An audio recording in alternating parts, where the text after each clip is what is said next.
Bueno, la semana pasada sí, estuvimos hablando sobre esto del Cristo, sí, y sus heridas, y cómo el Señor nos ministra a través de su cuerpo, sí, y sus heridas, su sangre, ¿no? Y hoy vamos a ver el capítulo número 3, sí, de Hebreos.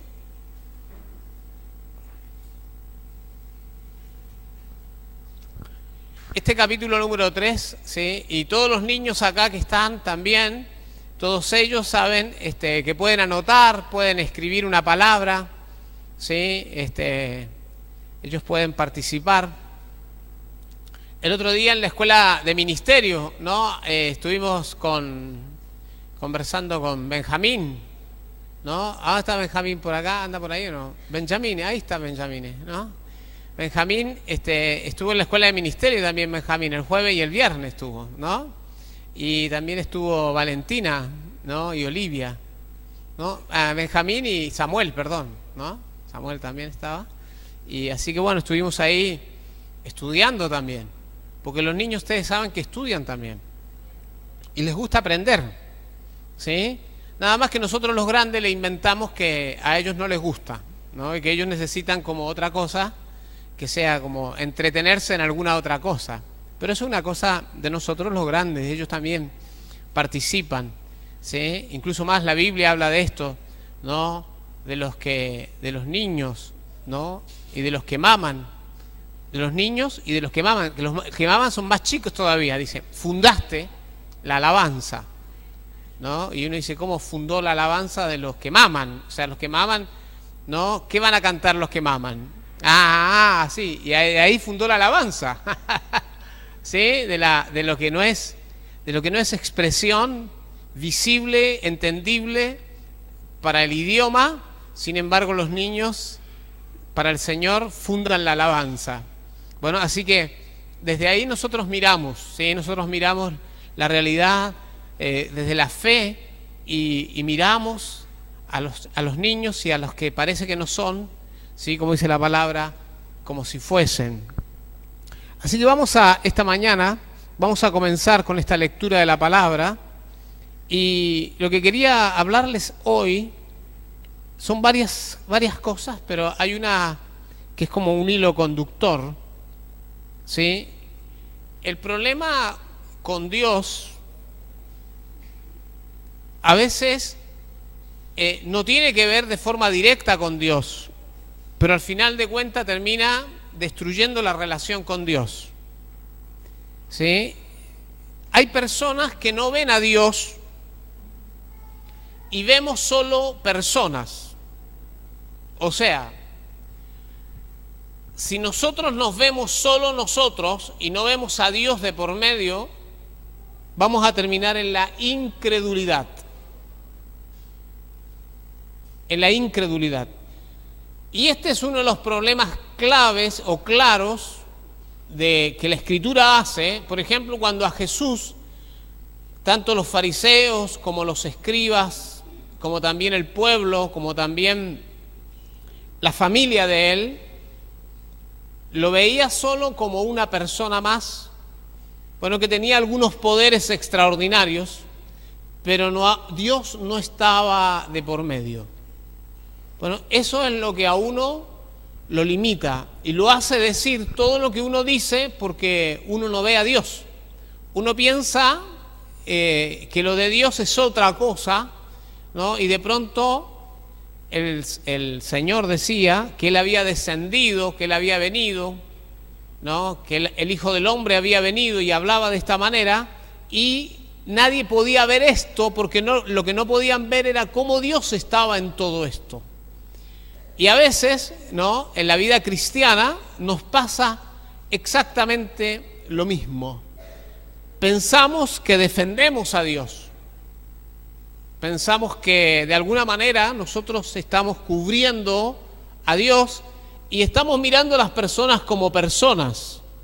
Pero ¿cuál es el problema de todo esto? Es que Dios siempre está de por medio. Bueno, y ahora vamos a mirar esto para poder entenderlo. Capítulo 3.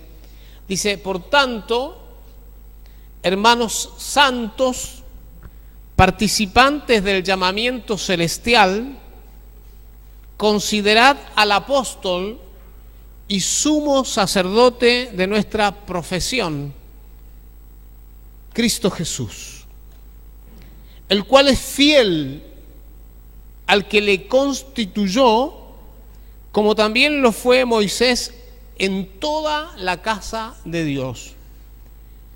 Porque de tanto mayor gloria que Moisés es estimado digno cuanto tiene mayor honra que la casa el que la hizo.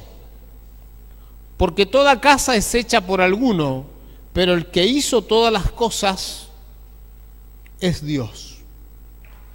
Y Moisés, a la verdad, fue fiel en toda la casa de Dios como siervo, para testimonio de lo que se iba a decir, pero Cristo como hijo sobre su casa, la cual somos nosotros, si retenemos firme hasta el fin la confianza y el gloriarnos en la esperanza. Bueno, oremos un momento. Padre, oramos para poder tener este tiempo donde tu Espíritu nos ayude, nos conduzca, Señor, y nos lleve a lo más profundo. Y, Señor, abras nuestros oídos espirituales y nuestros ojos para ver lo que estamos hablando y que con claridad, Señor, veamos y podamos traer arrepentimiento, corazones puros y una nueva perspectiva, Señor, la perspectiva del Espíritu.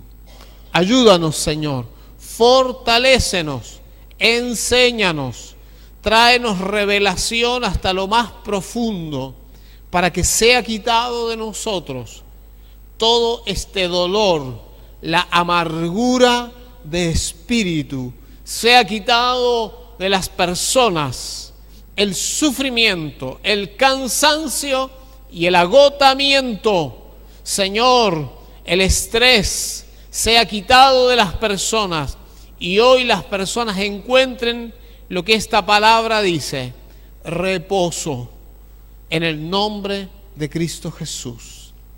Amén. Amén. Bueno, la primera cosa que vamos a ver hoy es cuando esta palabra dice, por tanto, ¿no?, basado en todo lo que hablamos el domingo pasado, hermanos santos, participantes del llamamiento celestial, ¿sí? Una de las cosas que cuesta mucho en la vida cristiana, es reconocer que tu hermano es santo a los ojos de Dios. Bueno, normalmente, vamos a decir, es muy rápido y muy fácil decir quién es pecador. Eso es una acusación que la podemos hacer fácilmente, ¿no? Y pensamos que lo podemos declarar abiertamente, ¿sí? Pero fíjense el libro de Hebreos, como el libro de Corintios, ¿sí? Si alguien tiene duda de esto, en el libro de Corintios, si ustedes van a encontrar que una iglesia que tenía conflictos serios, incluso un problema de discernimiento muy grande, el apóstol también le llamaba santos a los hermanos, ¿sí? O sea, que una cosa que lo que Dios hace es algo y lo que perfecciona a Dios es otra cosa. Así que nosotros a veces tenemos que tener cuidado con nuestras referencias y poder tener un cuidado un cuidado santo, vamos a decir así, un cuidado de nuestras palabras. Y dice: considerad al apóstol y sumo sacerdote de nuestra profesión, Cristo Jesús. Considerad, ¿sí? O sea, considerar significa fijarse, darse cuenta, comprender. O sea, fijarse, entonces, no darse cuenta, comprender, o sea, una persona debe considerar a quién hay que considerar, ¿no? Al apóstol y sumo sacerdote de nuestra profesión, Cristo Jesús. Bueno, ¿cuál es el problema número uno? Entonces, cuando nosotros miramos, ¿a quién miramos en la iglesia? ¿A quién miramos en la iglesia? A los hermanos, ¿está bien? A los hermanos. Pero acá dice, considerad ¿a quién? Al apóstol y sumo sacerdote de nuestra profesión, Cristo Jesús. Por supuesto que nos afecta, y acá vamos a decir la verdad, nos afecta ¿qué cosa? La conducta de mi hermano. Me afecta. Pero cuando yo esté delante del Señor, la conducta de mi hermano, ¿sí?, no va a servirme de explicación de por qué yo no miré a Cristo. ¿Me siguen? O sea, yo puedo llenar un libro con los defectos de las personas, y ese libro de defectos de las personas y errores de las personas, yo puedo ponerlo delante y decirle a Dios, Dios, mi vida está llena de amargura por culpa de esos, ¿sí? Y seguramente voy a tener razón, seguro, pero no voy a entrar tampoco. ¿Por qué? Porque estoy lleno con el libro que yo escribí. Y la clave en Dios es que yo pueda mirar a Cristo. Esa es la clave de todo. Los demás, incluso más, en la ley de Dios está escrito, hay un pasaje en la ley de Dios que está prohibido seguir a la multitud. O sea, no me voy a excusar porque la multitud hace algo y a mí no me quedó otra que hacer lo que la multitud hacía. Así que yo tengo que elegir mirar a Cristo, ¿sí? Acá dice, el apóstol y sumo sacerdote de nuestra profesión, Cristo Jesús. O sea, a quien yo profeso es a Cristo Jesús, ¿sí? Y esta es la clave de toda la victoria de su vida, y todo lo que usted tiene es Cristo Jesús. No somos nosotros las personas. Usted no puede ir arriba y decirle, Señor Dios, en nombre de Dieguito, ¿no? O en nombre de Raulito, o en nombre de, ¿no? ¿Qué otro no? Usted con eso no hace nada en el cielo, ni acusando, ni defendiendo, ni utilizando, porque en el cielo lo único que sirve es Cristo Jesús. Amén. O sea, no hay otra manera, ¿sí?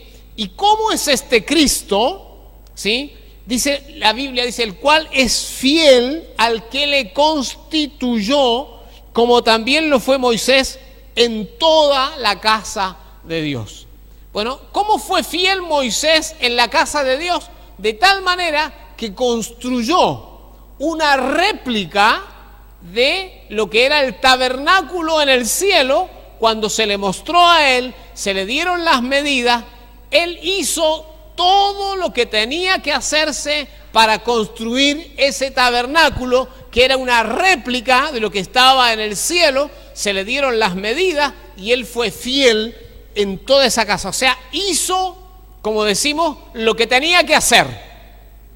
¿Está bien o no? Hizo lo que tenía que hacer, dijo lo que tenía que decir, fundó lo que tenía que fundar, vamos a decir, hizo las cortinas que tenía que hacer, las colocó cuando tenía que colocarlas. A eso se le llama fidelidad, ¿sí? Moisés es fiel porque hizo lo que tenía que hacer. Y como dice la palabra, si hacemos lo que tenemos que hacer, siervos inútiles somos. O sea, no es gran cosa tampoco hacer lo que hay que hacer. ¿Está bien?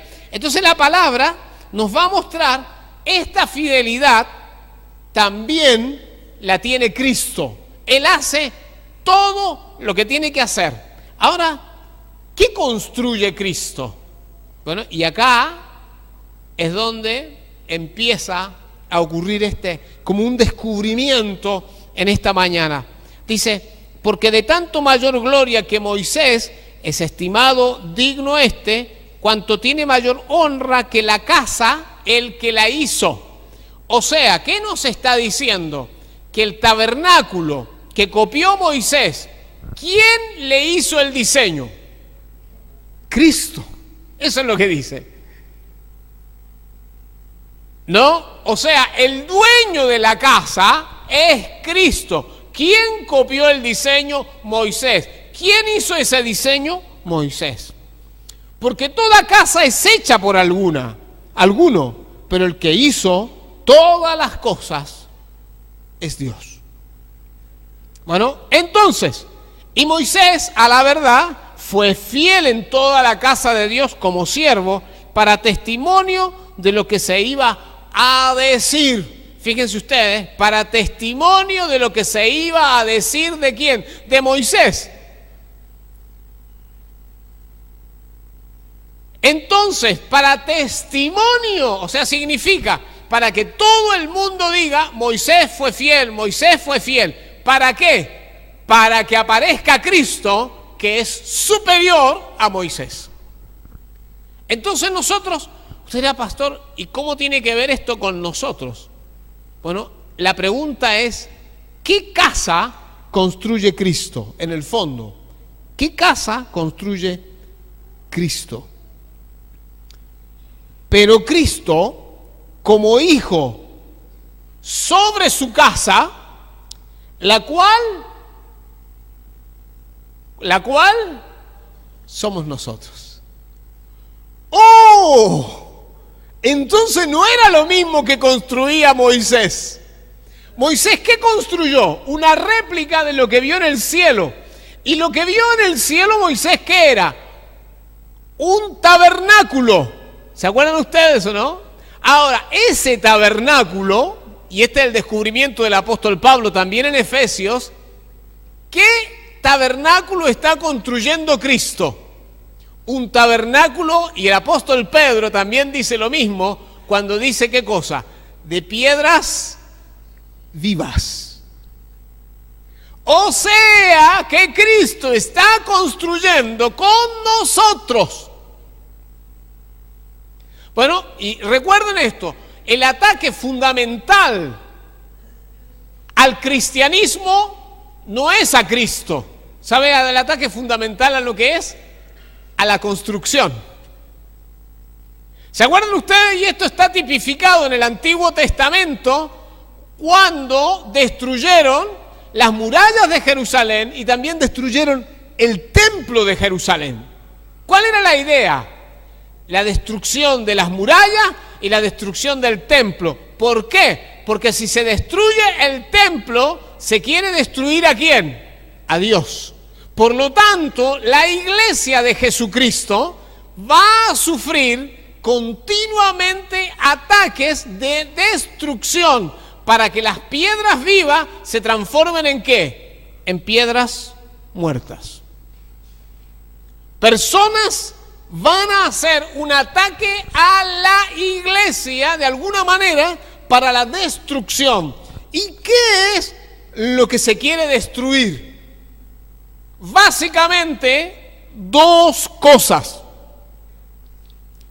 Recuerden ustedes, básicamente dos cosas se quieren destruir. Dice, la cual casa somos nosotros si retenemos firmes hasta el fin la confianza y el gloriarnos en la esperanza. ¿Sí? O sea, ¿qué es lo que se quiere destruir en nosotros? La confianza. ¿Sí? La confianza. Esa confianza que evidenciamos en Dios. Entonces, ¿cómo se ataca la confianza? ¿Sí? Y acá más abajo nos va a explicar cómo se ataca la confianza. Pero la primera cosa que usted va a saber que le van a tratar de bajar, ¿qué es? La confianza. Y la otra es el gloriarnos ¿en qué? En la esperanza. Dos cosas, fíjense ustedes, que no se ven. Pero ¿qué es lo que se ve? En el estado de ánimo en que estamos. ¿Sí? Si usted ve a los cristianos normalmente, los quieren bajar desde el mundo. Y también otros cristianos caídos también quieren derribar ¿qué cosa? La fe de las personas. Así que tenemos que tener mucho cuidado desde este lado. O sea, dos cosas solamente nos quieren derribar, porque si nos logran derribar en la fe, en la confianza y en la esperanza, no tenemos nada. ¡Qué tremendo! No tenemos nada. Así que realmente tal vez esta semana a usted le ha pasado y le ha ocurrido que cosas vinieron a su vida para desmoralizarlo, hacerle sentir que usted no puede, hacerle sentir que eso no se va a concretar, hacerle sentir que usted no vale de nada. Esa es la primera cosa que a usted le van a tratar de hacer. Entonces la palabra nos dice hoy que Dios, ¿qué está haciendo en Cristo Jesús? Construyendo, ¿qué cosa? Una casa. ¿Y con quién construye esa casa? Nosotros somos los ladrillos de esa casa. ¡Qué tremendo! ¡Qué tremendo! Moisés lo construyó con telas, ¿sí? Y el Señor nos construye a nosotros con ladrillos vivos. O sea, nosotros somos un templo viviente. Bueno, por eso en la palabra del Señor también dice que el cuerpo del cristiano es templo de Dios. Y dice, y si alguno destruye el templo de Dios, ¿no? O sea, no somos nuestros, no nos pertenecemos. Entonces, la palabra dice finalmente, dos cosas hemos de cuidarnos. Estas dos cosas están advertidas por el Espíritu Santo. ¿Sí? El Espíritu Santo nos advierte, por lo cual, como dice el Espíritu Santo, y vamos a mirar, ¿sí?, esta palabra, ¿cómo es la advertencia del Espíritu Santo? ¿Qué pasó en la historia?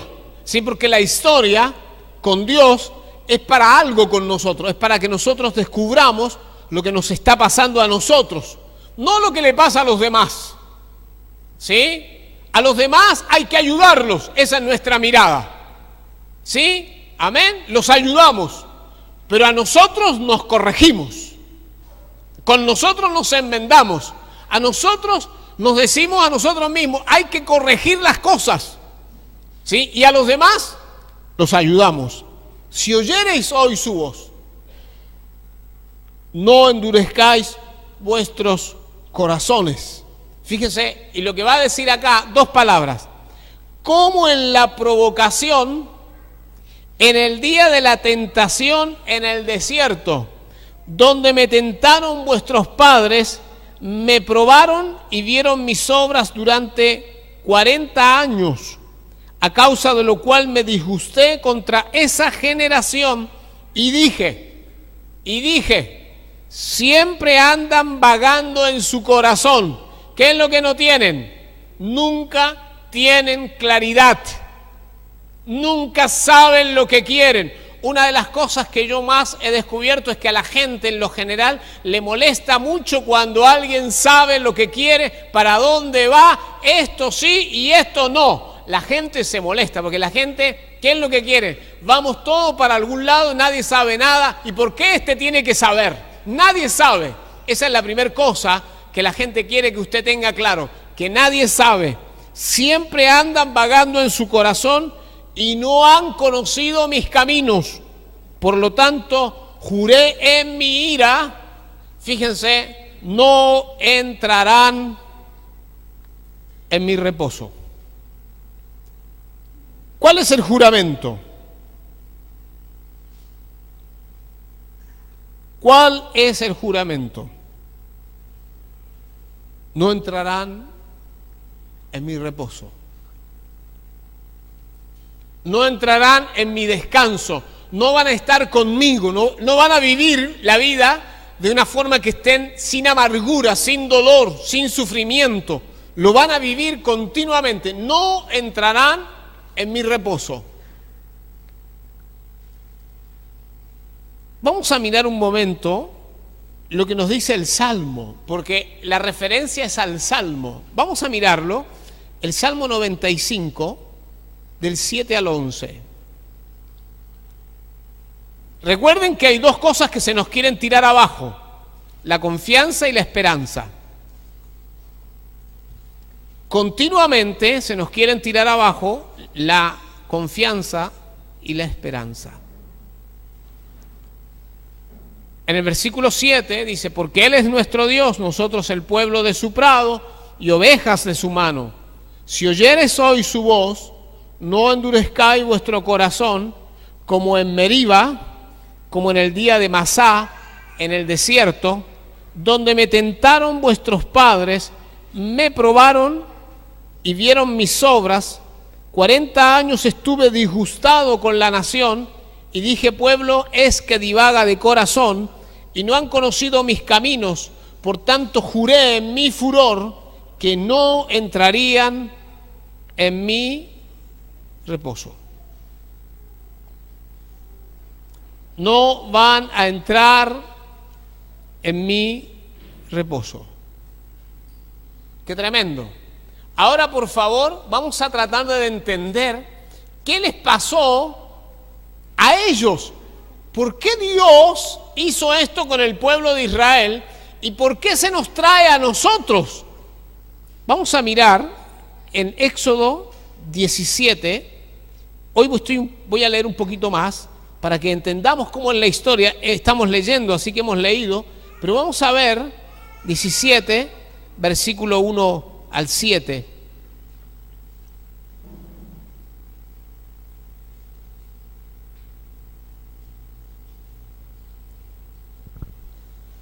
Y vamos a descubrir por qué se nos ha quitado la fe o la confianza y por qué se nos ha quitado la esperanza. Y tiene mucho que ver con nuestro enojo. Tiene que ver con la ira que tenemos adentro, porque las cosas no salen como nosotros queremos.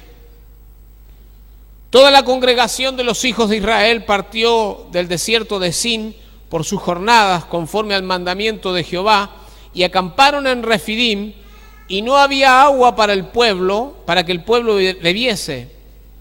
Y anótenla o subrayen la palabra, y altercó el pueblo con Moisés, y dijeron, altercó el pueblo con Moisés, y dijeron, no dijeron, Moisés, ayúdanos. No dijeron, Dios, ayúdanos. Ellos altercaron. ¿Qué es altercar?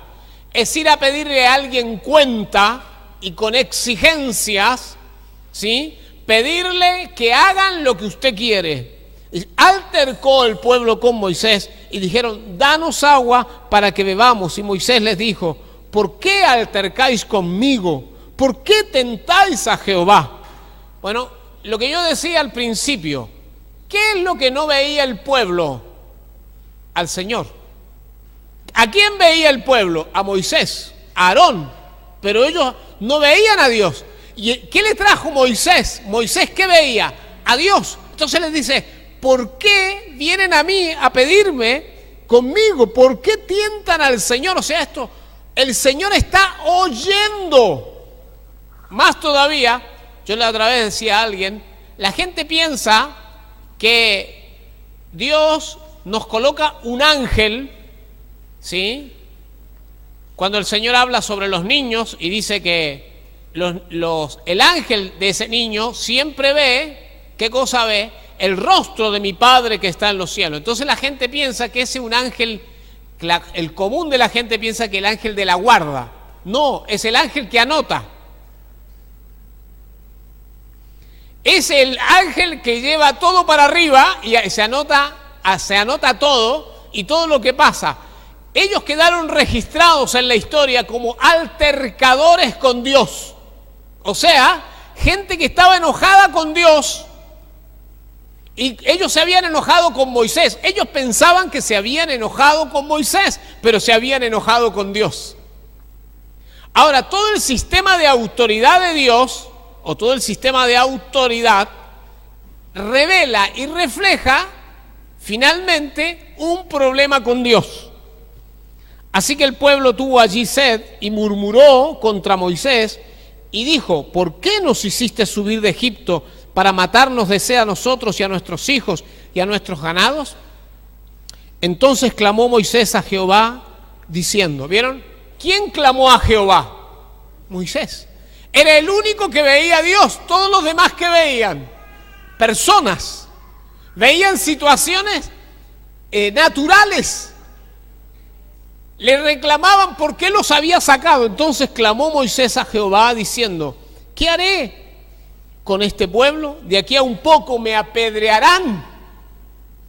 Y Jehová dijo a Moisés, pasa delante del pueblo y toma contigo de los ancianos de Israel y toma también en tu mano tu vara con que golpeaste el río y ve. He aquí yo estaré delante de ti sobre la peña en Horeb y golpearás la peña y saldrán de ella aguas y beberá el pueblo. Y Moisés lo hizo así en presencia de los ancianos de Israel. Y llamó el nombre de aquel lugar Masá y Meriba, por la rencilla de los hijos de Israel y porque tentaron a Jehová diciendo, ¿está pues Jehová entre nosotros o no? ¿Sí? Entonces, prueba y rencilla o altercado, ¿sí? Y prueba, ¿sí? Yo no debo probar a Dios con altercado. Bueno, vamos a mirar el otro pasaje, en Números, capítulo 20, versículo 2 al 13.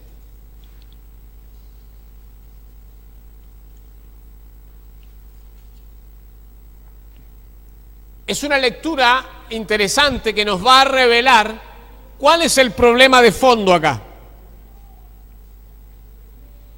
Y porque no había agua para la congregación, se juntaron, subrayen esta palabra, contra Moisés y Aarón. Se juntaron contra, y habló el pueblo contra Moisés. Recuerden ustedes, el pueblo que ve a Aarón y a Moisés. El pueblo, ¿a quién no ve? A Dios. Más, el pueblo piensa, incluso más, en algún caso, hasta la hermana de Moisés se enojó con Moisés porque ella decía, Dios también está conmigo.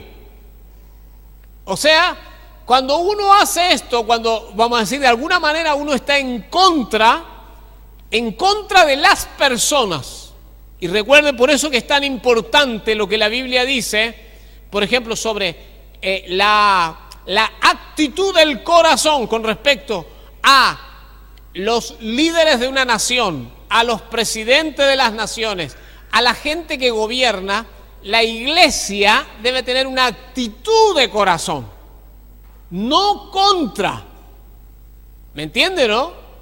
Ahora, el corazón. Ahora, usted puede saber, usted puede ayudar, usted puede, si usted tiene autoridad, usted puede hacer, usted debe ejercer justicia.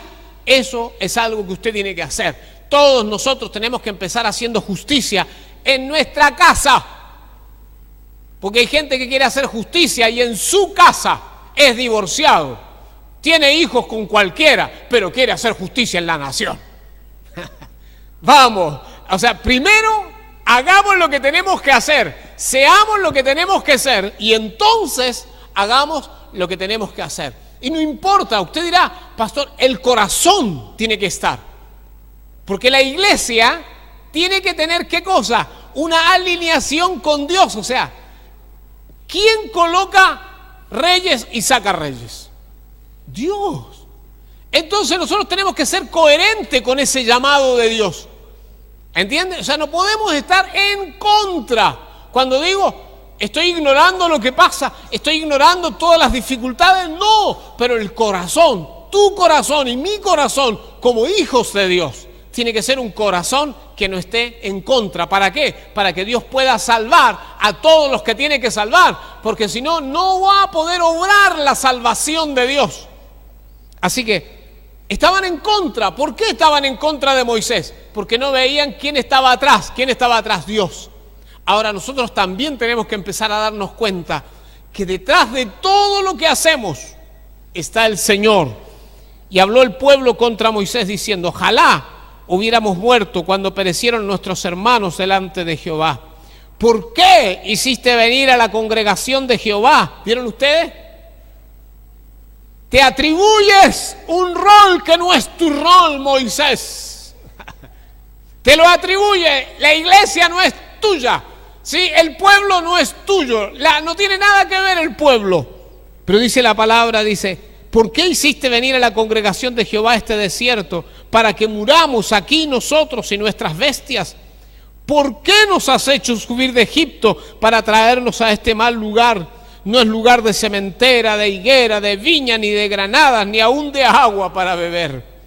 Y se fueron Moisés y Aarón de delante de la congregación a la puerta del tabernáculo de reunión y se postraron sobre sus rostros y la gloria de Jehová apareció sobre ellos.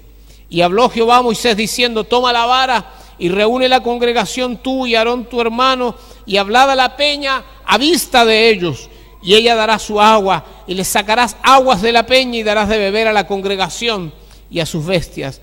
Entonces Moisés tomó como la vara de delante de Jehová como él le mandó y reunieron Moisés y Aarón a la congregación delante de la peña y les dijo, oíd ahora, también estaba enojado acá rebeldes, hemos de hacer salir agua de esta peña. Y entonces alzó Moisés su mano y golpeó la peña con su vara 2 veces y salieron muchas aguas y bebió la congregación y sus bestias.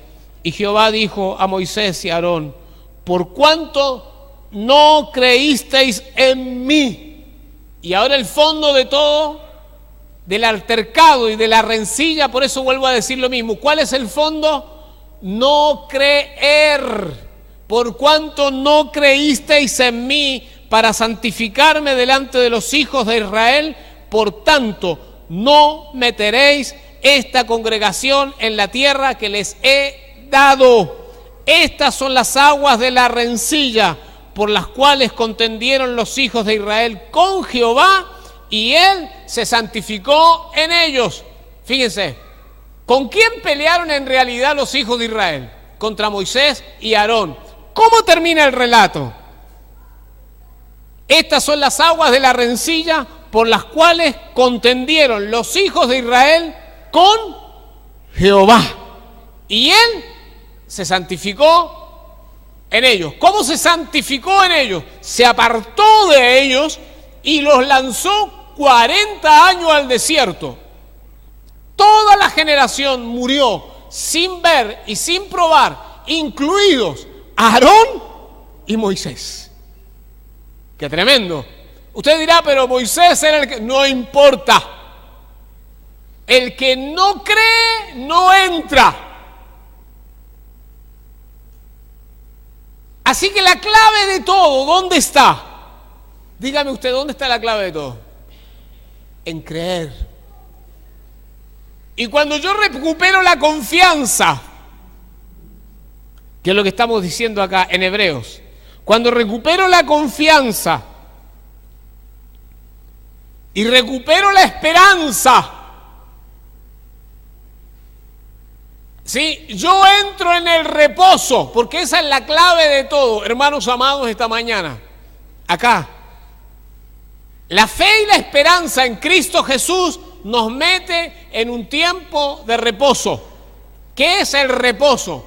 No amargura, no rencor, no ira, no odio, no venganza, no rencilla, no pelea, no violencia, porque ¿estoy en qué? Estoy en reposo. Bueno, hay un hombre que se llama Esteban en el libro de los Hechos. Ese hombre estaba en reposo, lo tomaron, lo apedrearon y cuando él estaba muriendo bajo las pedradas, dijo, no les tomes en cuenta este pecado. Él estaba en un reposo total del alma. Nosotros no estamos ni en reposo, ni siquiera si nos pinchamos con un alfiler. Nos salen todo tipo de malas palabras. Te salen todo tipo de dichos. Y no te digo nada si un crío se le ocurre levantarse a la madrugada a llorar, ¿no? Pierdes completamente la paz. Entonces, ¿de qué Cristo estamos hablando? Amén. Y si la comida no está al horario, se arma la revuelta en la casa. ¿Sí? Entonces, ¿de qué Cristo estamos hablando? ¿Estás en reposo? Y si no estás en reposo, ¿qué significa que no estés en reposo? Que has perdido dos cosas básicas, la fe y la esperanza. Lo que decía acá Diego, la esperanza, ¿qué hace la esperanza? ¿Sí? Hace que yo pueda mirar el futuro y me pueda reír de lo que viene.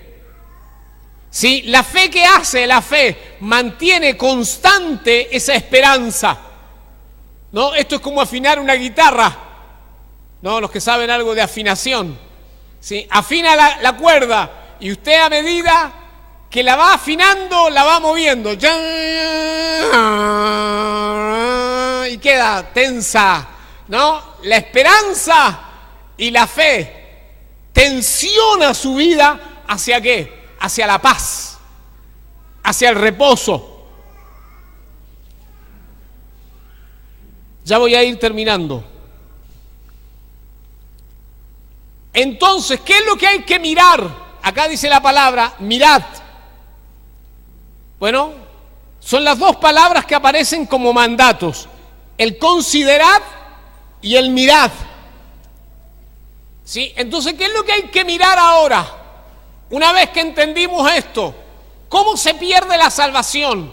¿Cómo se pierde la paz? ¿Cómo se pierde la seguridad? ¿Cómo se pierde el no entrar en las promesas de Dios? ¿Por qué la perdemos? Por la ausencia de confianza y de esperanza. Entonces, ¿qué hay que mirar? Usted dirá, pastor, pero yo tengo confianza y esperanza. Vamos a ver primero, vamos a sacarnos el estetoscopio. Vamos a arrimarnos a cada uno de nosotros y vamos a revisar los pulmones y el corazón. ¿Sí? Y vamos a ver cómo anda la panza. Mirad, hermanos, que no haya en ninguno de vosotros, ¿qué? Corazón malo de incredulidad. ¿Para qué? Para apartarse del Dios vivo. Pero, y acá es donde uno dice... Y acá es donde es muy fácil alejarse. Bueno, Dios, acá en la iglesia, Dios. Pero viejo, hay que hacer algo. Por lo tanto, hacemos lo que nos parece. Nos apartamos del Señor. ¿Cuánto nos apartamos? Un poquito. Y la Biblia entonces dice corazón malo de incredulidad. Fíjense ustedes, incredulidad. Antes exhortaos los unos a los otros cada día, entre tanto que se dice hoy, para que ninguno de vosotros se endurezca por el engaño del pecado. Viste, hermano, que hoy a la mañana el Señor estuvo con nosotros. Fue un tiempo precioso. No, para vos será precioso. Yo vengo acá, no siento nada. Dureza. Número 1, corazón malo de incredulidad. Segundo, dureza. Que estos hablan porque no. Anda a decirle al pastor cuántos problemas tiene. El pastor no tiene ningún problema, por eso habla así el pastor. Incrédulo, corazón duro. No sé si me entiende. Endurezca por el engaño de ¿qué? Del pecado. O sea, hay una seducción del pecado. Normalmente cuando uno está enganchado con el pecado, y vuelvo a decir lo mismo, con la pornografía, con el odio, con el rencor, con las cosas del mundo, con las cosas habituales del mundo, uno está enganchado. ¿Qué es lo que no tiene? Tiene el corazón duro, está endurecido. Ellos hablan, ellos dicen, pero no es así. No es tan así, le decíamos el otro día. No es tan así. Cuando a usted le diga no es tan así, pregúntele, ¿estás mirando películas pornográficas? No te va a querer saludar más. ¿Me entiende o no? ¡Ah! Estás envidioso. ¿Viste? Que el hermano no sé cuánto se compró no sé qué cosa. ¿Viste cómo puede ser? Y a uno Dios no. Estás envidioso. ¿Qué le va a decir la persona? No, yo no soy un envidioso. Nunca fui envidioso. Toda tu vida fuiste envidioso. Por eso usás la cintita roja escondida no sé dónde. ¿O no? Hermanos, hay hermanos que dicen confiar en el Señor, pero no confían, ¿sí? El versículo 14 dice, porque somos hechos participantes de Cristo con tal que retengamos firmes hasta el fin nuestra confianza del principio. Del principio, ¿cómo empezaste a confiar en Cristo? Cuando el corazón de uno se convierte al Señor, en el primer momento, en la primera etapa, ¿cómo es la vida? Llena de luz, llena de paz. Esa es la vida que tienes que recobrar. Esta mañana no basta con que diga, bueno, yo más o menos me he mantenido, sí, a los porrazos, a los golpes, sí, he andado, me he embarrado un poco, pero sigo para adelante. No, esa no es la manera. Hay que estar, dice la palabra acá, firmes. Así nuestra confianza como al principio. Y esta mañana hay que limpiarse. Bueno, esto es lo que la palabra del Señor dice. Bueno, finalmente, versículo número 16.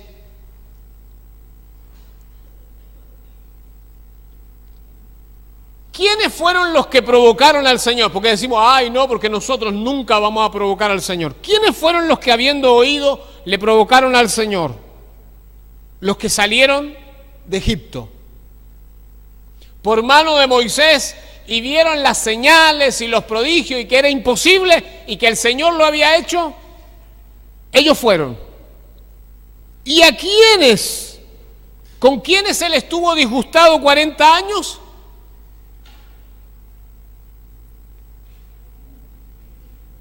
Con los que pecaron, con los que estaban ahí rencorosos, rencillosos.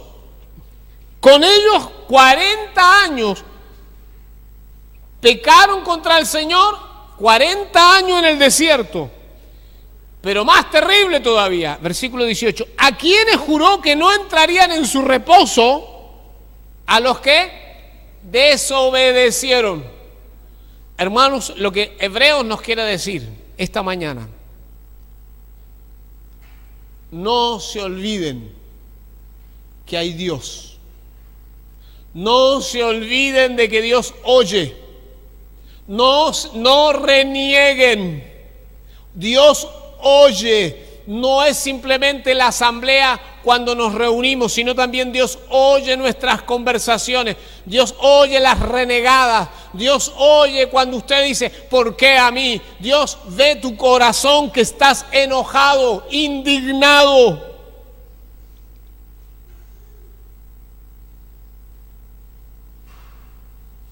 Finalmente vemos que no pudieron entrar a causa de ¿qué? De incredulidad. El problema básico de todo, ¿cuál es?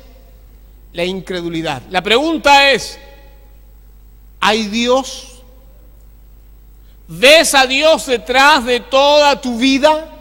Si ves a Dios detrás de toda tu vida, detrás de esta nación, hay Dios. Detrás de estas provincias, hay Dios. ¿Entienden? Detrás de todo lo que está pasando en el mundo hay Dios. Detrás de esta guerra que se quiere hablar de Norcorea y Estados Unidos y todo lo que usted diga, hay Dios. Y cuando explotan la bomba, hay Dios. ¿Me sigue lo que le estoy diciendo? O sea, mientras usted empiece a entender esto y usted esté decidido a esto, para usted no habrá nada que lo amargue. Nada que lo confunda, nada que lo lleve hacia atrás, nada que destruya su confianza. Dos cosas usted tiene que guardar: confianza. Recuerde eso, confianza.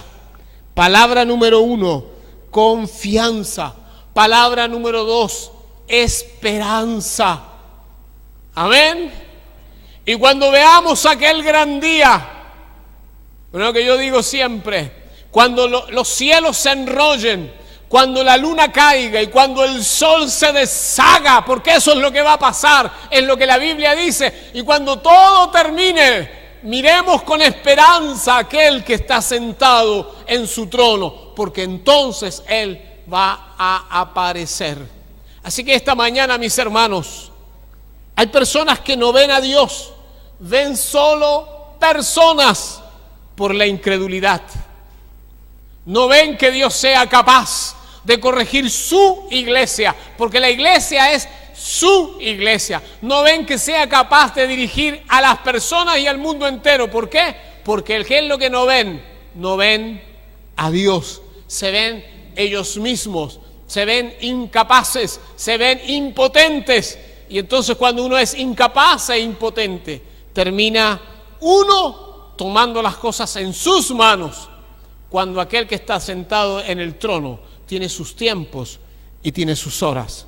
Recobre la fe esta mañana, recobre la esperanza, no se endurezca, y si está endurecido esta mañana, aproveche este tiempo para volver su corazón al Señor.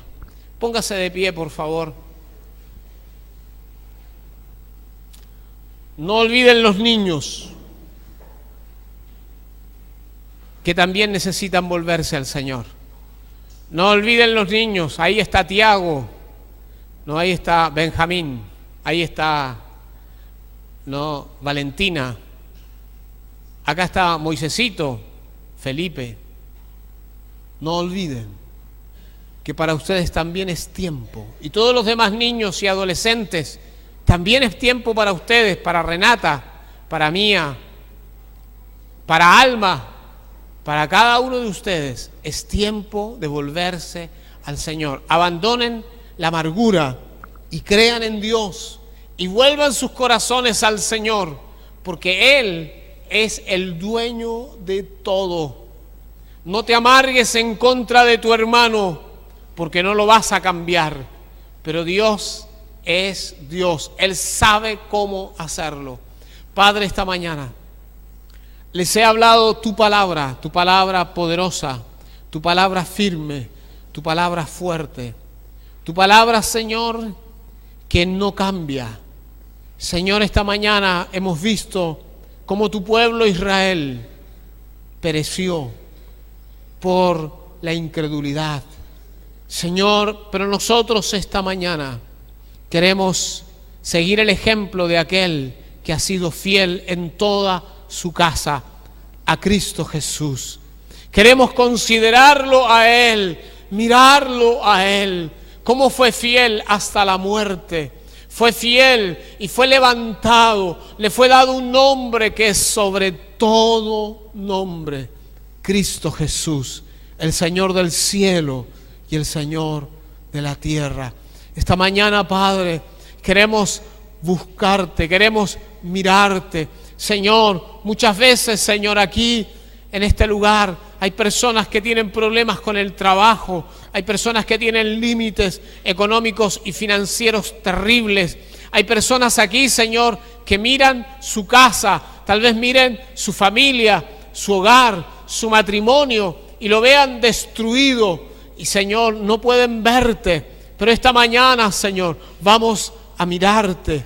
Vamos a dejar de mirar a la casa, vamos a dejar de mirar los recursos y te vamos a mirar a ti y te vamos a decir, Señor, si tú me tocaras, así como decía aquella mujer cuando venía por atrás, diciendo en su corazón, si tan solo tocare el borde de su manto, yo sería sana. Ella había probado todas las posibilidades. Por eso esta mañana, Señor, estamos aquí otra vez para ejercer fe, para ejercer confianza, para tomar seguridad, para venir delante tuyo otra vez con una esperanza que nunca hemos tenido. Ya sabemos que en la casa hay falla, ya sabemos que la esposa, el esposo tiene falla, ya sabemos que los hijos tienen falla, ya sabemos, pero queremos dejar de mirar a ellos. Ya sabemos que los gobiernos, los estados, ya sean, Señor, de izquierda, de derecha, ya sea de centro izquierda, de centro derecha, donde quiera que se paren, Señor, ellos, Señor, tienen fracaso, ellos tienen falla. Queremos dejar de mirar a ellos y queremos mirarte a ti, Señor. Tu trono, Señor. Tu trono, Señor. Queremos mirar al trono. Queremos oír la voz del Espíritu Santo. En tanto que se dice hoy, aquí y ahora. Señor, si miramos a los patrones, a la gente que tiene dinero, a los multimillonarios. Señor, si los miramos a ellos, decimos, ¿qué les pasa en el corazón? Y no lo entendemos. Pero ya no queremos mirarlos a ellos porque ellos no tienen respuestas. Pero tu trono tiene respuestas. Queremos mirarte otra vez. Algunos aquí han perdido la fe, otros han perdido el camino.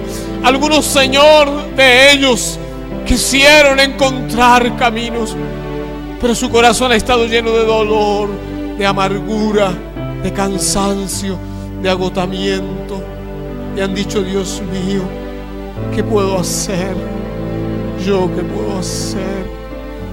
Hay algunos aquí, Señor, que dijeron, Señor, yo no puedo.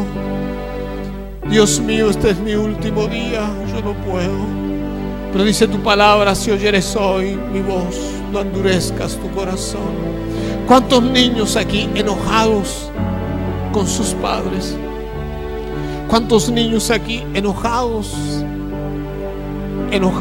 y han mirado a sus padres y tampoco han hallado respuestas? Señor, esta mañana que los niños también, sus ojos se vuelvan hacia ti. Adolescentes llenos de cargas, de dolor, de enojo porque papá o mamá no tienen recursos, porque papá o mamá nunca les pudieron dar nada más que los límites. Y esta mañana, Señor, han buscado y han dicho, Dios, yo quiero que un padre diferente, una madre diferente. Pero esta mañana, Señor, tú nos estás invitando a mirar a aquel que es fiel en toda su casa. Y tú eres el Dios. Tú nos respondes esta mañana. Quítanos la carga, Señor. Quita el peso de nuestro corazón. Nos volvemos. Recobre esta mañana la fe, la confianza. Recobre la esperanza y dígale, Señor, he perdido esperanza. He perdido esperanza. He pensado que no hay más oportunidades. Pero esta mañana, Señor, yo me vuelvo. Y vuelvo a tomar de Cristo Jesús la fe. Como Él es y como ha sido. Así yo quiero ser. Señor, esta mañana oramos. Entra en clamor, por favor, como una iglesia. Hermanos, ustedes que están en internet, aprovechen este tiempo. Aprovechen este tiempo. Entren en clamor.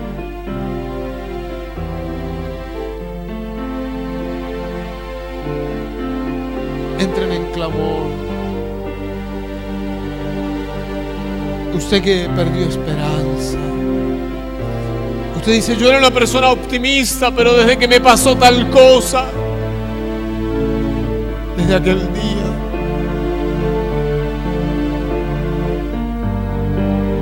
yo era una persona llena de confianza, pero alguien vino y me maltrató y no he podido con eso. Esta mañana díganle al Señor, Señor, quiero dejar atrás eso y quiero mirarte esta mañana. Constrúyeme, hazme parte de tu casa. Colócame en la parte que va mi vida en tu casa. Colócame en tu casa, Señor. Construye tu edificio conmigo. No me dejes afuera, Señor. No nos dejes, Señor, afuera. Si tienes que sanarnos como a Bartimeo, sánanos.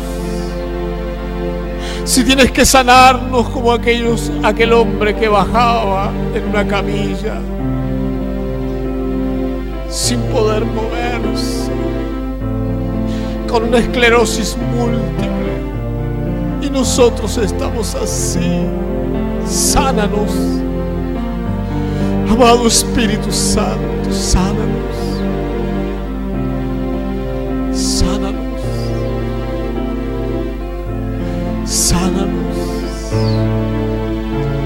Si una parte de nosotros se ha paralizado como aquel hombre que tenía seca la mano,